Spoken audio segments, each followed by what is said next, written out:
Okay, so... Whoa, this would happen. This happened. This happened. I would probably just... Yeah, good luck figuring that out. Oh man, this is down here though. I mean, this is good, but... This is good. But this is really, really good. But this still is here. So how do you value these things? I'm going to be really curious about this, because this is just gross. Quite frankly, look at all this aluminum and iron. This is a small map. I legitimately set it to small, and there are 106 iron tiles on this map right now. That's what we're dealing with. Then there's 12 water. I would have already dropped Robotic right in the middle of all of that, honestly. That's just how I play, though. I think it would have gone well. Then there's 3 silicon. Soren, I'm going to make you watch this video later, and I'm also going to make you look at this guy that I've got going on right now. I can get rid of it, but still. Now it's over here. There it goes. Okay, so Yerand actually just ignoring the situation completely. Completely ignoring the situation. Or sorry, yeah, Yerand ignoring it. Cubit is all... He didn't actually want to delete these tiles, which I find really strange. I would have deleted so many of these. Gathered them up right at the start. I guess he has plenty of aluminum anyway. He deleted, I guess, a large amount of aluminum. Oh, check it out. Our silicon reappeared. Full hardware upgrade complete. Yeah, cook the books, ready to go. Bribe a claim. I guess we should take a good look at what's available in the black market this game. That's a good thing to do at the start. And would have been a good thing to do a good 2 minutes ago. So we do have Bribe a Claim, Cook the Books, Hologram, No Spy, Filthy Pirates, Power Surge, Adrenaline Boost, Mutiny, and Goon Squad. That's actually a fairly powerful black market, if we're being honest. It's not the best. There's no dynamite, there's no EMP, right? So it's not like, it's not insanely overpowered. Which is what it would be in those circumstances, in my opinion. But there is still, basically, Cook the Books is the only kind of less used black market item here, and we've got 8 black market items, so this could be fairly ridiculous. Both players have pushed to HQ level 2 at this point. Cubit just going for a massive amount of steel production, which should be no surprise whatsoever. I mean, what else are you going to do as a robot on HQ 2? You want to abuse your cheap upgrades for the most part. 5,000, 8,000, 12,000, 16. Geotherm auction. It is kind of in this awkward little corner down here, though. 24,000 for the geotherm auction, probably reasonable. Once again, Cubit is robotic. He has to worry less about debt because he's not acquiring nearly so much of it. This silicon thing is going to bother me the whole time. The actual whole time. 32k bid gives you luck. So Cubit picks that up for 32k, it looks like. A lot of people never like to push past 32k. So as we can see, he's actually getting a significant amount more debt from that. It goes from 10% to 14%. So it's not huge. It's not huge, but it is noteworthy. Whoa, and that's what happens. Cubit, I believe, completely unable to stop that from happening. It is the downside to being a robotic player. You have literally no defense against that play. The black market is online. You'll notice that his black market, I believe, only just now opened up. If I remember correctly, I don't think he had made a purchase before then. There was literally nothing he could do to defend against it, which I always really, really hate, even if I do kind of understand the general idea behind it. Let's take a look at Yerand's side of the pool. We haven't really been paying much attention to him. We can see he's got a lot of carbon coming in, which concerns me. That is an awful lot of carbon. I think he's going to have trouble spending that down unless he puts up something like geotherms all over the place. And then he's got some small amount of aluminum, which is okay, some small amount of water, and then some small amount of silicon. Just a very, very standard scavenger opening. Yeah. Cubit's like, all right, we're done here. Never mind. Forget this. I'm out. I'll be back when my stuff all turns on. Now, when his stuff all turns on, it's steel, and that's great for him. He's already set up with enough electronics to expand. No problem whatsoever. Cubit just has to wait for his buildings to turn back on, and then he'll be able to push through quite nicely. It'll be interesting to see if he chooses to grab a new claim here. I don't think he needs it. or necessarily wants it at all. It's unlikely Yerand will be purchasing new claims anytime soon. He doesn't have the cash. He needs to expand, he needs to throw down buildings, then he can think about new claims. On top of that, Cubit, his expansions are cheap. He doesn't really want to spend money except in his expansions, especially when all he's making is steel. So he just buys a goon squad and protects his steel more effectively, wants to ensure that stays online. These are glass furnaces, which honestly startles me. I was not anticipating glass furnaces here. I thought for sure these were going to be reactors. Maybe food. Maybe food. But honestly, straight up reactors right now would make a lot of money. And my concern about this is, okay, this lets him expand fairly quickly, right? He can expand reasonably well. But it makes it very difficult for him to actually make money, is the problem. He's not going to be doing a lot of that. Now, maybe this is okay because he pushed into so much carbon production that he'll be all right. I don't really know, but I'm very concerned about these glass furnaces long term. He's almost certainly going to have to switch them around, lose all kinds of extra carbon and production time attached to them. Maybe it's going to be okay, but it might not.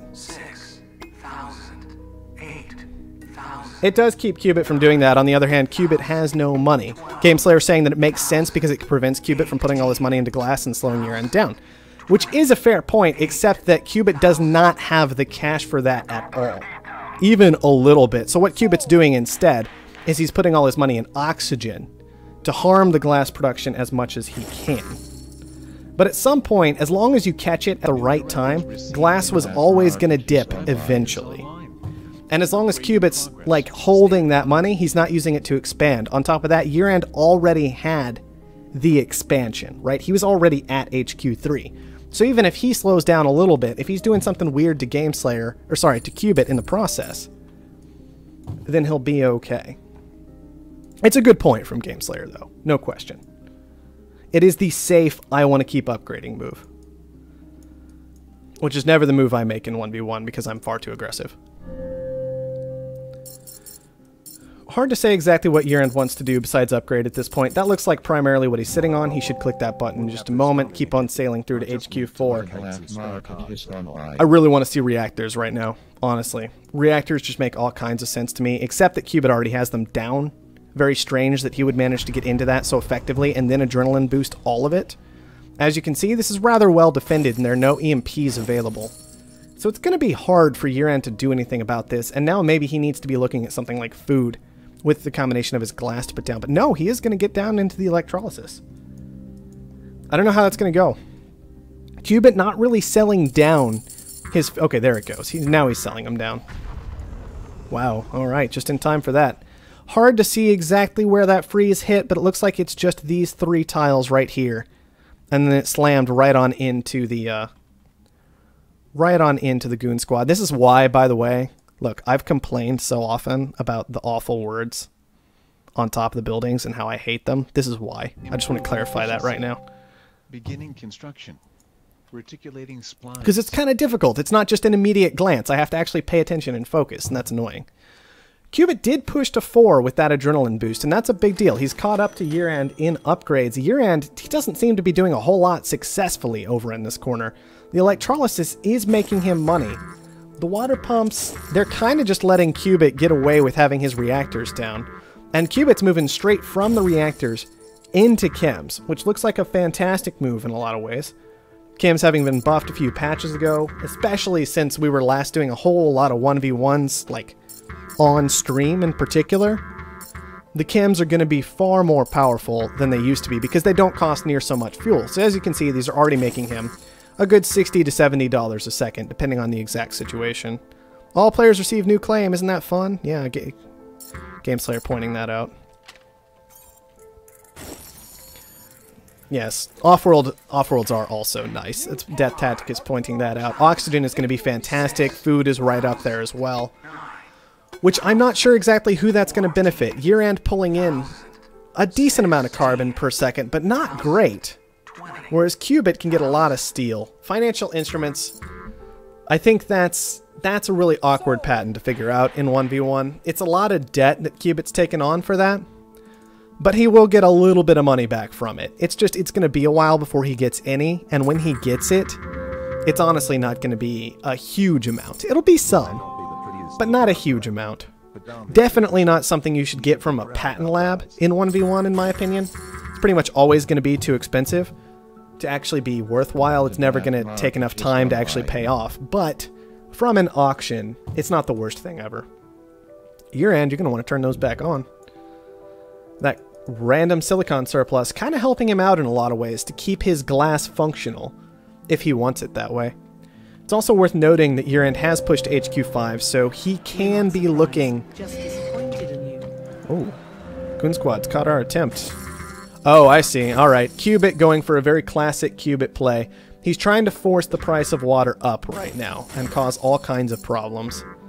Because Yerand has so heavily committed into water resources in particular, Cubit's trying to jack that price up as far as he can. This included mutinying and goon squatting, I believe, this particular high water tile, which gave him extra adjacency bonuses and, of course, helped take away his opponent's adjacency bonuses. So Cubit pulling in 4 water a second, he gave it up.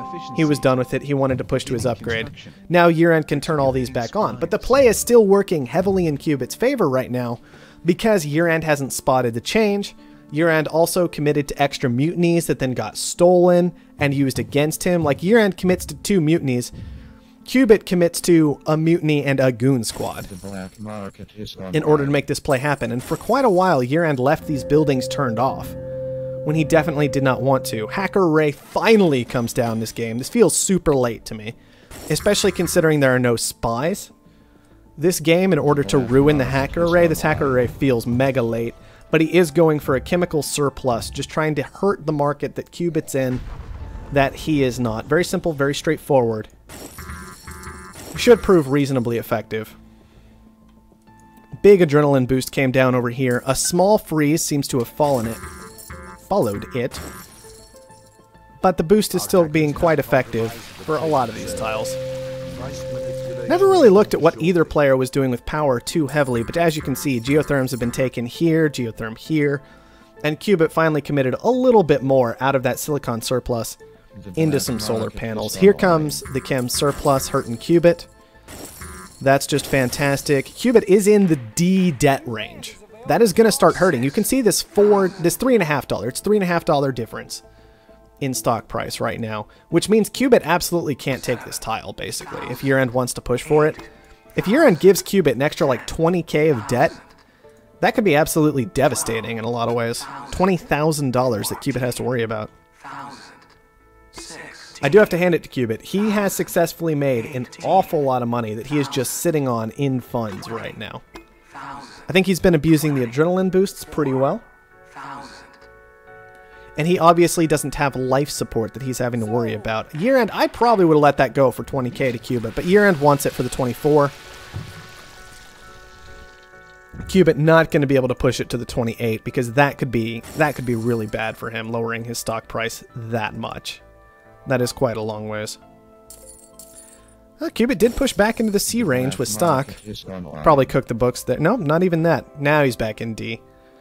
He seems to be just riding that line right now, which is going to be causing problems because it meant that he couldn't do things like potentially buy goon squads and such unless he's paying down some of this debt. So it is already hurting him just a little bit. However, he's pushed to an off-world market.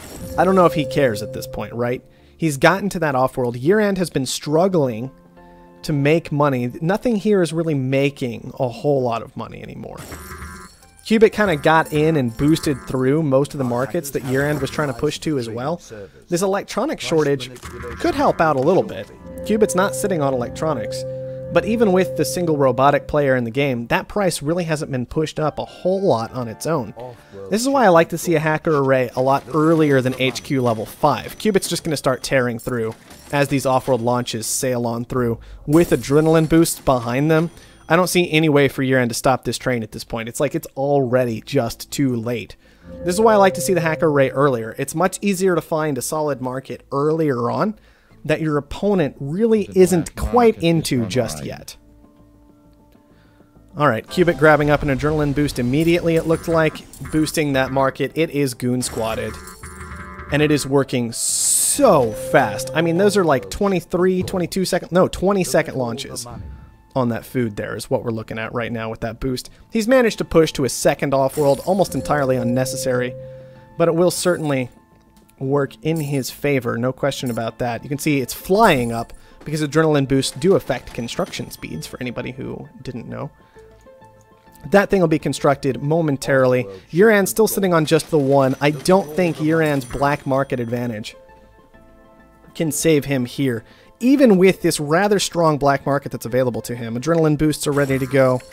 Power surges. I mean, but Yerand's playing very cautiously because he's just playing from behind this whole time.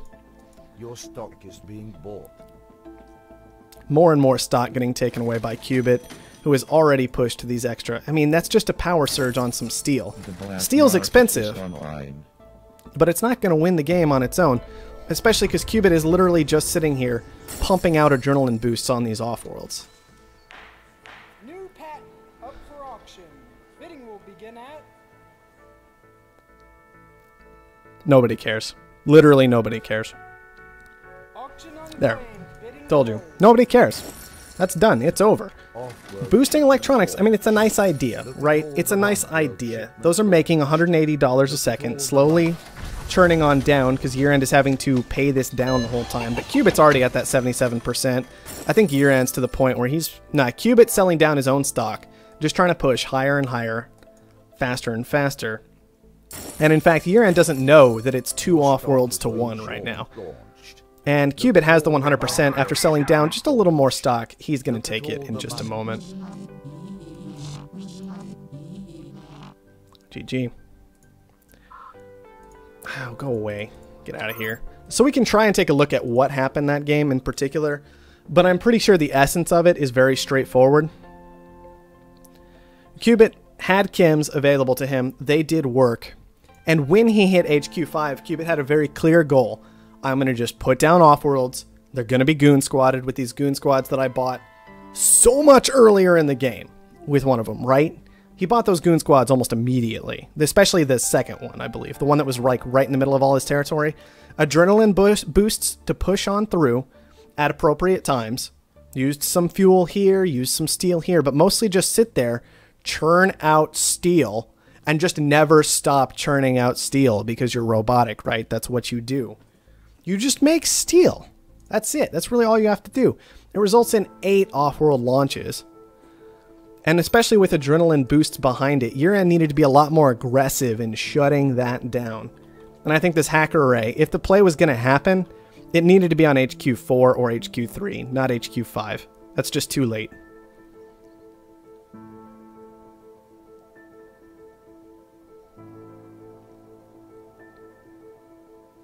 Yeah, the found was a bit awkward. Let's be honest. I mean, let's be completely honest about the situation. A big part of what happened that game, Cubit just had basically extra tiles because look at this. This is ridiculous. The sheer amount of iron and aluminum he was able to pull in, insane. Absolutely insane because God tiles are God tiles. That's how it works. I'm going to hop on out of here. I don't know exactly what